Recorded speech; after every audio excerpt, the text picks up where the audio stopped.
The Birds, directed by Alfred Hitchcock, makes great use of framing, lighting, and its soundtrack to produce an entertaining film.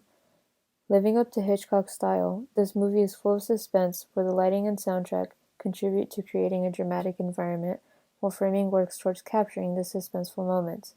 Each scene contributes to an intriguing film that captures the audience. The main characters of this film consist of Melanie Daniels, a woman in her mid-20s who lives in San Francisco and visits bird shops on Fridays; Mitch Brenner, a defense lawyer who lives in Bodega Bay and recognizes Melanie in the bird shop; Lydia Brenner, Mitch's mother who was recently widowed and is skeptical of Melanie Daniels; Kathy Brenner, Mitch's sister, who is 11 years old and likes lovebirds; and lastly, Annie Hayworth, who is Mitch's ex who becomes Melanie's friend and is also Kathy's schoolteacher. This is a plot synopsis, so massive spoiler alert. The plot starts off with Melanie Daniels meeting Mitch Brenner at a bird shop in San Francisco. Melanie then travels to Mitch's hometown, Bodega Bay, to give his younger sister lovebirds. On the way there, Melanie is struck by a seagull. She stays at Annie Hayworth's place, then goes to Kathy's 11th birthday party the next morning. It seems like a typical love story between Mitch and Melanie at this point, but then the birds start to attack the children at the party. Again, later on that night, the Brenner family's home is attacked by hundreds of birds. Then Mitch's mother goes to a friend's farm the next day to find his room has been destroyed by birds and he's dead in the corner. Lydia is so shaken up by the bird occurrences, so Melanie offers to pick up Kathy from school. Hundreds of birds surround the school, then they attack the children fleeing the building. A series of events involving homicidal birds happens, and the Brenners leave with Melanie Daniels. Framing.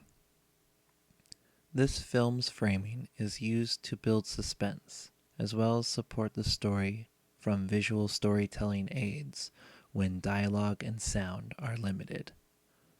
Firstly, let's look at what types of framing Hitchcock uses in this film.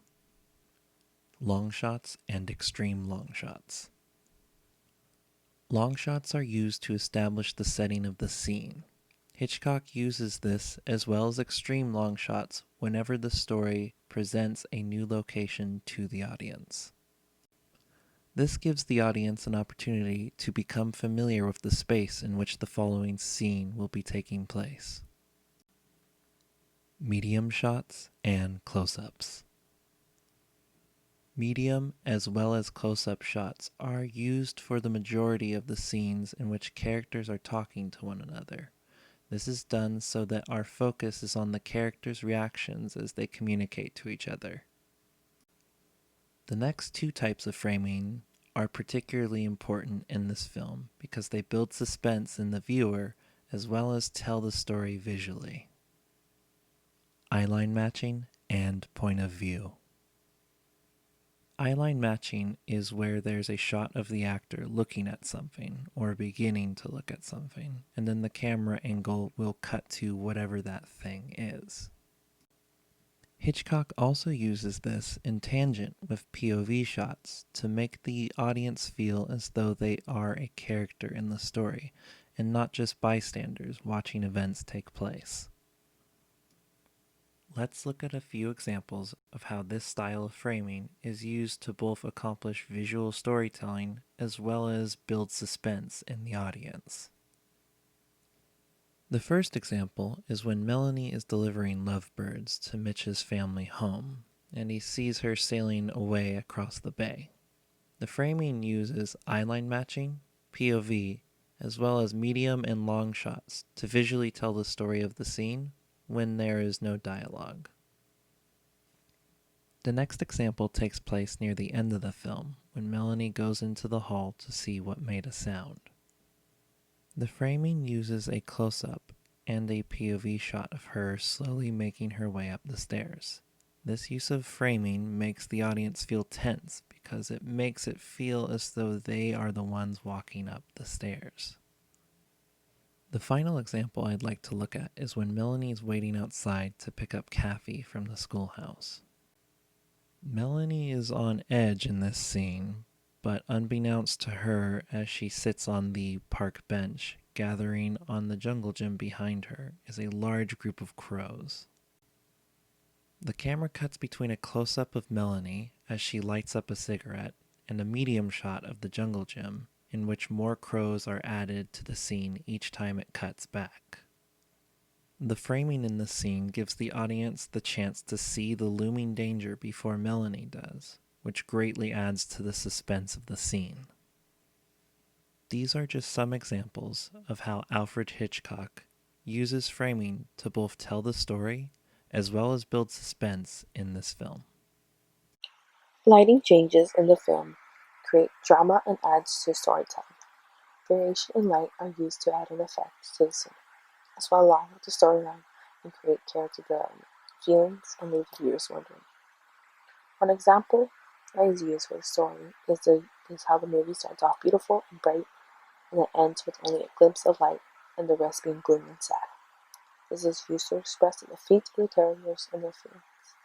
They are free and happy in the beginning. Melanie is carefree and whimsical. After the attack of the birds, they lost their hope of the beautiful bay area. The birds ruined everything for them. Melanie even loses her mind a bit towards the end.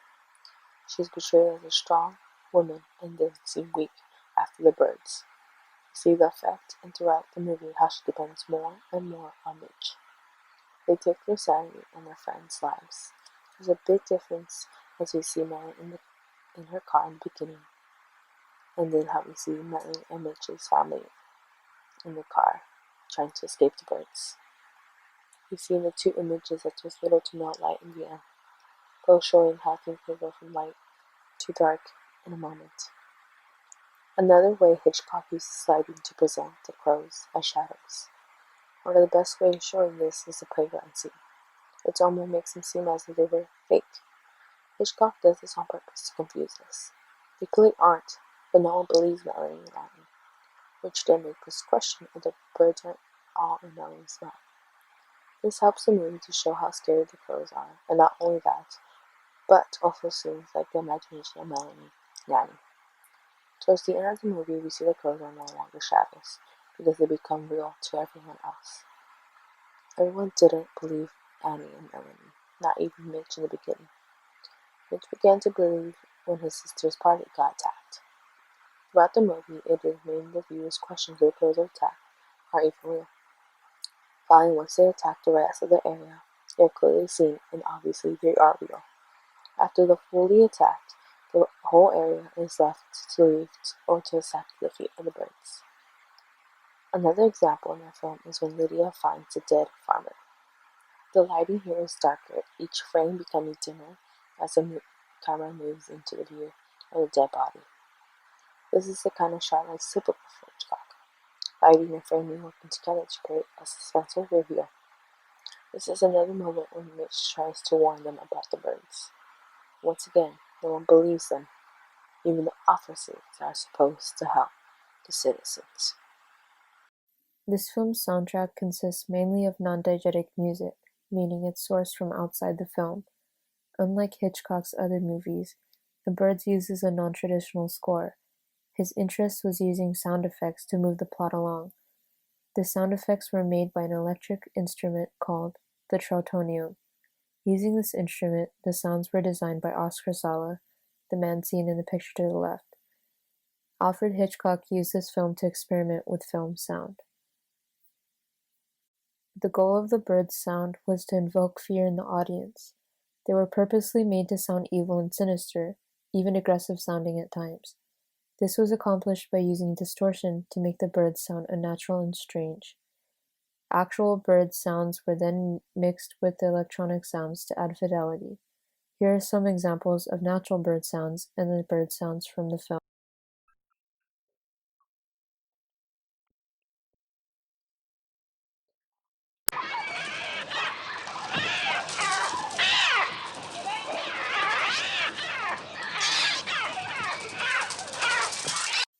After listening to both audios of bird sounds, we can see how much Hitchcock transformed natural bird sounds to fit his movie. As far as this film's music goes, it's used to add drama to the scene. Dynamic changes are used to release suspense. The audience is still able to hear the dialogue of the music, and the only two instances of diegetic music that can be heard is when the children at Kathy's school are learning a nursery rhyme, and where Melanie is playing piano. Alfred Hitchcock is known as the master of suspense in the film world. After looking at a few aesthetic elements of the birds, we can see why he's nicknamed as such. His great utilization of framing, lighting, and unique soundtrack proves how he has mastered these film elements to tell a well-written horror story. Like his other films, moments after finishing the movie, we're left to question what the motive for these homicidal birds was. Hitchcock himself says that this film may very well be the most terrifying motion picture he's ever made. We agree with him on this because we're never given an answer to the end. We're left in wonder and in shock.